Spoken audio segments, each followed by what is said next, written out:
অল্প বয়সে ফ্যামিলির দায়িত্ব নেওয়া ছেলেগুলো বুঝতে পারে বাস্তবতা কি।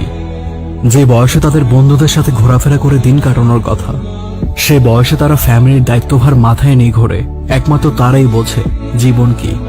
যে বয়সে ফুরফুরে মেজাজ নিয়ে ঘোরার কথা, সে বয়সে ফ্যামিলির চিন্তায় ডিপ্রেশনে ভোগে। যে ছেলেটা কষ্ট হবে বলে কখনো কাজ করেনি, আজ কাজ করতে করতে হাতের চামড়া খসে পড়ে যায়। যে ছেলের পকেটে টাকা শেষ হওয়ার আগেই বাবা পকেটে টাকা দিয়ে দিত, সেই ছেলে আজ তার পকেট খরচ সে নিজেই জোগায়। একটা সময় পর বুঝতে পারে ভাই বন্ধু কেউ পাশে থাকে না, মন খারাপ হলে তাদের পাশে কেউ থাকে না। অল্প বয়সের ফ্যামিলির দায়িত্ব নেওয়া ছেলেগুলোই দেখে পৃথিবীর মানুষের আসল রূপ।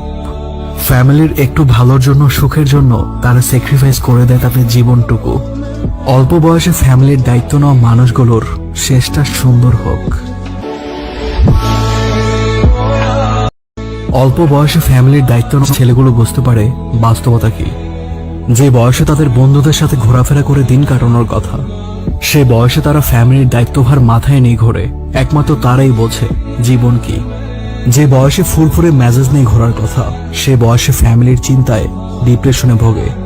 যে ছেলেটা কষ্ট হবে বলে কখনো কাজ করেনি, আজ কাজ করতে করতে হাতের চামড়া খসে পড়ে যায়।